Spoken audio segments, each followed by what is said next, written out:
So, just about a week and a half ago, I was whining a little bit about the color slump that we experienced in the butterfly garden, late June, early July.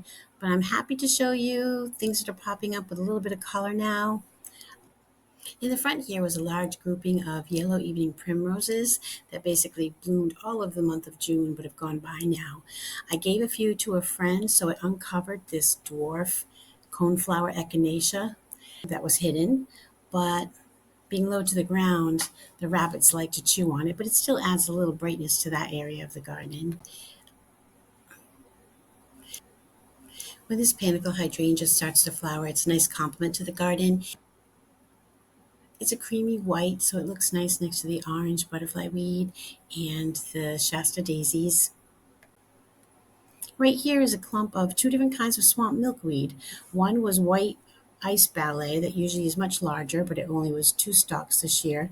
And the other two are new. They're pink swamp milkweed, and this is the first year with them. They haven't bloomed yet. In the back are some black-eyed Susans, Rebecca, which I think looks great with the coneflowers and the Shasta daisies. I really love how Shasta daisies provide a backdrop, and they just seem to blend with everything. They highlight the orange, which is beautiful. Oop, and there's a little Leatris that's coming up. I transplanted that earlier in the season from this other clump on the other side. The Echinacea purpurea, the native type, is finally blooming.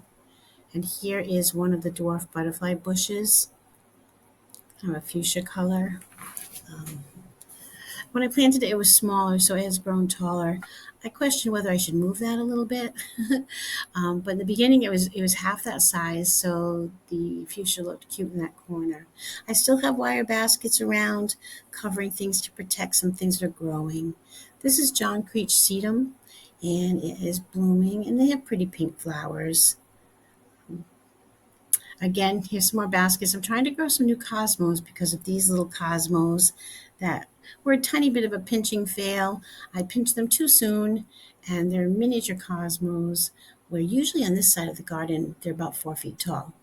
Oh, there's some coreopsis, and they're in between blooms right now, but they're cheerful little yellow plants that add color. Here's the big clump of Leatris that I took a little piece from and put on the other side of the garden. Hasn't bloomed yet. They get more shade on this side of the butterfly garden. I do like the color combinations all together, especially when they're all blooming at the same time. They're kind of wildflowery, even though they're in a contained sandbox space. I do like to add a few annuals, usually cosmos, which are taller. I add marigolds in the front to add some fall brightness, and sometimes zinnias, but last year was Oklahoma salmon, and I did not like the color. It kind of clashed with the orange butterfly weed. In the back here, I have added some little things. These are columbines for the spring, so they'll come up next spring. I'm still trying to get more interest in different seasons rather than just midsummer color in the butterfly garden. Back here, I planted sweet peas, and probably not a plant that I would plant again. They haven't done very well. I didn't do very well in pots with them, and I haven't done very well in this garden with them. By the end of this month, the orange butterfly weed flowers will start to fade, and it will develop seed pods, which adds interest. But I'm trying to add plants to that side of the garden. Coming up under one of the wire baskets is Sahara Rebecca.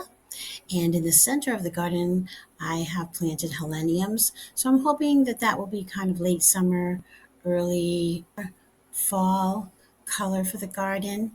It's always a work in progress, which makes gardening interesting to me.